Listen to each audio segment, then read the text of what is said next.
हमारे प्राचीन ग्रंथों में कहा गया है, मुखम मनसा दर्पणम, यानी हमारा चेहरा हमारे मन का सच्चा दर्पण है। जब हम किसी संत को, किसी योगी को या किसी गहरे साधक को निहारते हैं तो उनके चेहरे पर एक अजीब सा आकर्षण दिखता है। वहां ना कोई मेकअप होता है, ना कोई नकली चमक, लेकिन फिर भी वहां से एक दिव्य प्रकाश निकलता है। इसे ही ऋषि मुनियों ने ओजस या तेज कहा है। मगर आज जब हम आईने के सामने खड़े होते हैं तो हमें वही तेज नजर नहीं आता। हमें दिखती हैं परछाइयां, काले धब्बे, झाइयां, पिगमेंटेशन और एक थका हुआ, बुझा हुआ चेहरा। मेरे प्रिय साधकों, आज हम जिस विषय पर एक गहरी यात्रा करने जा रहे हैं उसे आधुनिक दुनिया सिर्फ स्किन प्रॉब्लम कहकर छोटा कर देती है।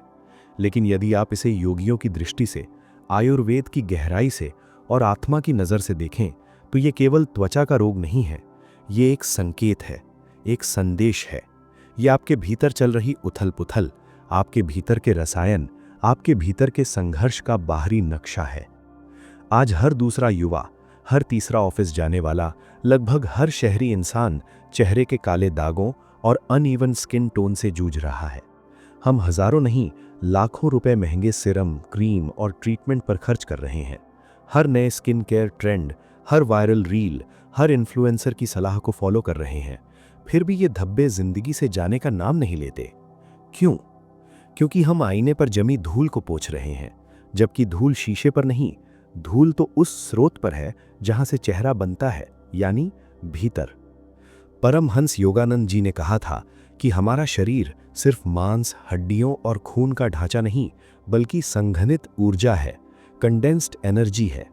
जब इस ऊर्जा के प्रवाह में रुकावट आती है, जब भीतर के प्राण, भीतर के भाव, भीतर का संतुलन बिगड़ता है, तो उसी का अंधेरा त्वचा पर काले धब्बों, झाइयों और पैचेस के रूप में प्रकट होता है। इस यात्रा में हम पिगमेंटेशन के शारीरिक कारणों के साथ साथ उसके आध्यात्मिक और सूक्ष्म यानी सटल कारणों को समझेंगे। और मैं आपको उस प्राचीन, लगभग खो चुकी राजसी चिकित्सा यानी रॉयल रिचुअल तक लेकर चलूंगा, जिसका उपयोग भारत की प्राचीन रानियां, देवियों की उपासकाएं और तपस्विनियां अपने ओजस को जगाने के लिए करती थीं। गहरी सांस लें, कंधों को ढीला छोड़ दें और चलिए इस बार आईने से नहीं, भीतर से अपना चेहरा देखने की शुरुआत करते हैं। पिगमेंटेशन या चेहरे पर उभरने वाला भूरा काला रंग कोई आकस्मिक घटना नहीं है, ये शरीर की भाषा है। ये आपका शरीर, आपका मन और आपकी आत्मा मिलकर आपसे कुछ कहने की कोशिश कर रहे हैं। आयुर्वेद हमें बताता है कि पिगमेंटेशन के 4 मुख्य गहरे स्तंभ होते हैं और ये चारों आपके भीतर से उठते हैं, बाहर से नहीं। पहला कारण है पित्त का प्रकोप, यानी the fire of stress, anger and overheating. जब शरीर में पित्त दोष बढ़ता है, अग्नि तत्व असंतुलित होता है, तो उसकी गर्मी त्वचा को भीतर से जला देती है। लेकिन सोचिए, ये आग आती कहां से है?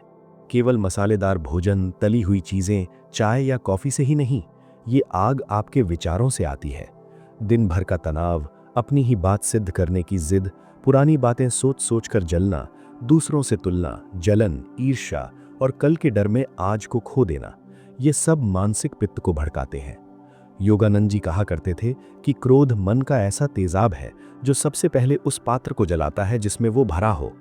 जब आप रात देर तक मोबाइल स्क्रीन की कृत्रिम रोशनी में खोए रहते हैं, नींद के प्राकृतिक समय को तोड़ते हैं, तो शरीर की शीतलता, उसकी कूलिंग सिस्टम कमजोर हो जाती है। यही बढ़ी हुई गर्मी आपके रक्त में, आपके हार्मोन्स में, आपके नर्वस सिस्टम में जमा हो जाती है और धीरे धीरे उन्हीं जगहों पर धब्बे दिखने लगते हैं जहां शांति कभी चमकती थी। ये काले दाग दरअसल आपके भीतर की जली हुई शांति की राख हैं। दूसरा कारण है यकृत का बोझ, यानी the liver overload and emotional baggage. आध्यात्मिक दृष्टिकोण से लिवर केवल एक ऑर्गन नहीं, बल्कि हमारे कर्मों, हमारे खाद्य और हमारी भावनाओं का रक्षक है। हम जो भी खाते हैं, जो भी पीते हैं और जो भी भावनाएं चुपचाप निगल जाते हैं, वे सब कहीं ना कहीं लिवर पर असर डालती हैं। पिगमेंटेशन का लगभग आधा कारण आपका यकृत है। पुराने आयुर्वेदिक सूत्रों में कहा गया है, स्वच्छ यकृत स्वच्छ मुख, यानी यदि लिवर साफ है तो चेहरा भी प्रफुल्लित रहता है। जब हम बार बार junk food, package snacks, soda, अत्यधिक चीनी, ऑयली खाना या बहुत देर रात का भारी भोजन लेते हैं तो लिवर थकने लगता है।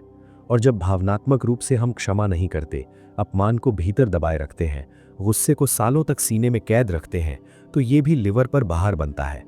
जब ये अंग विषाक्तता को संभाल नहीं पाता तो वो उस विष को बाहर धकेलना शुरू करता है और सबसे आसान रास्ता बनती है त्वचा। गालों पर, माथे पर, होठों के ऊपर, ठुड्डी के आसपास जो गहरे पैच दिखते हैं, जिन्हें आधुनिक भाषा में मेलाज्मा या हाइपरपिगमेंटेशन कहते हैं, वे अक्सर उसी ओवरलोडेड लिवर की चीख है। तीसरा कारण है रक्त दुष्टि, यानी इम्प्योर ब्लड एंड डिस्टर्ब्ड प्राण। जब खून में गर्मी बढ़ जाती है, टॉक्सिन्स जमा हो जाते हैं और प्राण का प्रवाह रुक रुक कर होने लगता है, तो चेहरा साफ, शांत और उज्जवल रह ही नहीं सकता। ये वैसा ही है जैसे यदि नदी का बहता हुआ जल गंदा हो तो उसके किनारे पर खिले फूल भी मैले लगने लगते हैं। दवाइयों का अधिक उपयोग, बार बार एंटीबायोटिक लेना, धूम्रपान, शराब और लगातार जागरण सब मिलकर रक्त की शुद्धता को नष्ट करते हैं। जब रक्त ही असंतुलित हो तो त्वचा उस अशांति का नक्शा बन जाती है।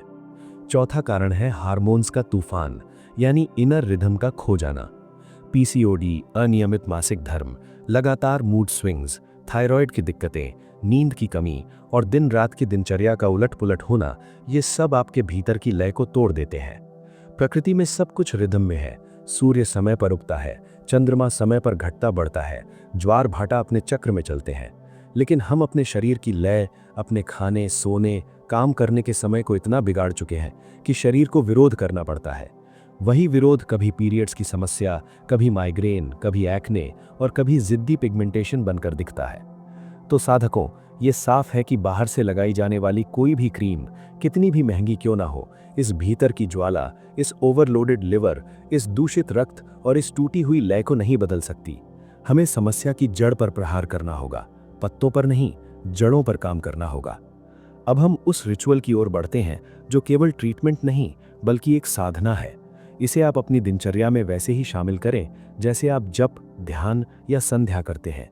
ये 3 चरणों की एक संपूर्ण प्रक्रिया है: शीतलीकरण, पोषण और लेपन, यानी inner cooling, deep nurturing and sacred masking.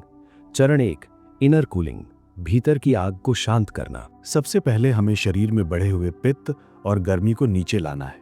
इसके लिए प्रकृति ने हमें 2 अद्भुत, सस्ती और आसानी से मिलने वाली दिव्य औषधियां दी हैं। पहली है धनिया जल, द एंशिएंट पित्त कूलर एंड लिवर क्लेंसर। धनिया केवल रसोई की सजावट नहीं, बल्कि आयुर्वेद में इसे अत्यंत शीतल, रक्त शुद्ध करने वाला और लिवर का मित्र माना गया है। विधि बहुत सरल है। रात को सोने से पहले एक साफ गिलास या मिट्टी के पात्र में पानी भर लें। उसमें 1 चम्मच साबुत धनिया के बीज डालें। मन ही मन कल्पना करें कि जैसे रात का चांद, ब्रह्मांड की शीतल ऊर्जा इस पानी में उतर रही हो। सुबह उठकर इस पानी को छान लें और खाली पेट धीरे धीरे घूंट-घूंट करके पिएं। ये आपके लिवर की गर्मी को सोखेगा, खून को साफ करेगा और धीरे धीरे भीतर की आग को संतुलित करेगा। दूसरी औषधि है अनंत मूल, the skin rejuvenator and pigmentation healer. इसे सारीवा भी कहा जाता है। ये जड़ त्वचा के लिए किसी वरदान से कम नहीं। ये अंदर से खून को ठंडा करती है, सूजन को कम करती है और मेलानिन के अतिरिक्त उत्पादन को संतुलित करती है। 1 चम्मच अनंत मूल को 2 कप पानी में डालकर उबालें। जब पानी आधा रह जाए तो उसे छानकर दिन में किसी भी समय धीरे धीरे पी लें। नियमित सेवन से कई लोगों में जिद्दी धब्बों का रंग हल्का होने लगता है और चेहरा शांत दिखने लगता है।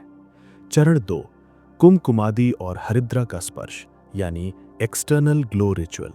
अब हम त्वचा को बाहर से प्रेम पूर्वक स्पर्श देंगे, लेकिन बहुत जरूरी बात, अपनी त्वचा को घृणा से मत छुएं। ये सोचकर मत छुएं कि ओ ये दाग कब जाएगा। अपने चेहरे को उस बच्चे की तरह छुएं जो थक कर आपके कंधे पर सो गया हो। ये रात्रि की साधना है, नाइट रिचुअल, जो नींद से पहले किया जाता है। सामग्री है शुद्ध कुमकुमादी तैल, कस्तूरी हल्दी और कच्चा दूध या गुलाब जल। सबसे पहले हल्के गुनगुने पानी से चेहरा धो लें।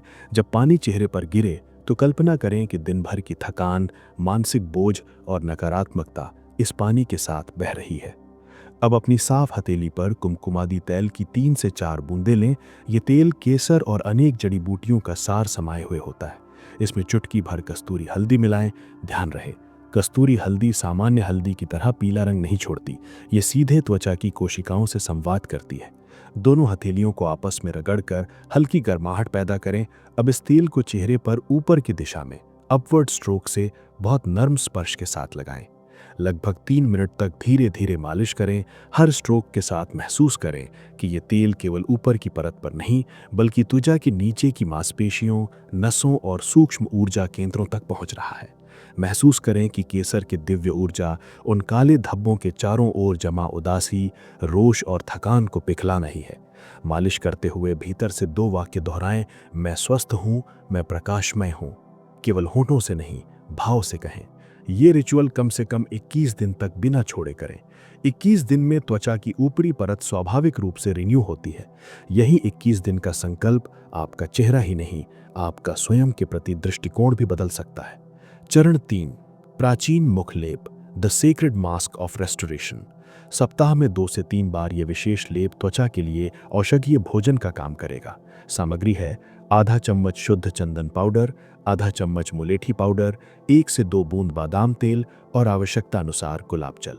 मुलेठी को आयुर्वेद में वर्ण्य यानी रंग और तेज को सुधारने वाली सबसे प्रभावशाली औषधियों में गिना गया है। चंदन त्वचा की गर्मी और लालिमा को शांत करता है। इन सब को मिलाकर पतला स्मूथ लेप तैयार करें। इसे केवल उन हिस्सों पर लगाएं जहां पिगमेंटेशन, झाइयां या डलनेस अधिक हो। लेप लगाकर आंखें बंद कर लें और 20 मिनट तक सिर्फ अपनी सांसों के साथ रहें। हर सांस के साथ महसूस करें कि ठंडक, शांति और नमी आपकी त्वचा में घुल रही है। फिर सामान्य हल्का ठंडा पानी लेकर चेहरा धो लें। तौलिए से रगड़े नहीं, बस हल्के से थपथपाकर सुखा लें। साधकों, ये लेप और ये तेल तभी अपना कमाल दिखाएंगे जब आप 2 छोटे लेकिन अत्यंत शक्तिशाली नियमों को भी अपनाएंगे। पहला नियम, ताम्र जल यानी कॉपर वाटर का प्रयोग। तांबा केवल धातु नहीं, ये ऊर्जा का सूक्ष्म संवाहक माना गया है। जब आप साफ तांबे के पात्र में रात भर पानी रखकर सुबह पीते हैं तो वो पानी हल्का आयोनाइज्ड होकर शरीर की अग्नि को संतुलित करने, टॉक्सिन्स को बाहर निकालने और त्वचा की मरम्मत में मदद करता है। सुबह उठकर सबसे पहले ताम्र जल के 2 से 3 गिलास धीरे धीरे बैठकर बिना जल्दबाजी के पिएं। इसे आदत बना लें, केवल रिचुअल नहीं, जीवन शैली का हिस्सा बनाएं। दूसरा नियम, रात्रि का संयम यानी नाइट डिसिप्लिन। सूर्यास्त के बाद दही, मीठी चीजें और भारी शक्कर युक्त मिठाइयों से परहेज रखें। आयुर्वेद के अनुसार रात में दही और चीनी शरीर के स्रोतों, चैनल्स और नाड़ियों को ब्लॉक करते हैं और भीतर की गर्मी को बढ़ाते हैं। यदि आप रात में मीठा और ठंडा खाते हैं तो आप स्वयं ही अपनी त्वचा के हीलिंग प्रोसेस को रोक रहे हैं। हल्का सुपाच्य गर्म भोजन रात में लीजिए और सोने से कम 2 घंटे पहले खाना समाप्त कर दें। अब अंत में एक गहरी बात, योगानंद जी हमें याद दिलाते हैं कि सौंदर्य आत्मा का गुण है। जब आप ईश्वर के संपर्क में आते हैं, जब आप अपने भीतर से जुड़े रहते हैं, तो आपका चेहरा स्वतः ही कोमल, शांत और आकर्षक हो जाता है, चाहे उस पर एक भी मेकअप की परत ना हो। ये पिगमेंटेशन, ये दाग धब्बे केवल समस्या नहीं है, ये आपके भीतर से आया हुआ प्रेम पूर्वक संदेश है कि आपने खुद का ख्याल रखना छोड़ दिया है, आपने अपने आप को सुनना छोड़ दिया है।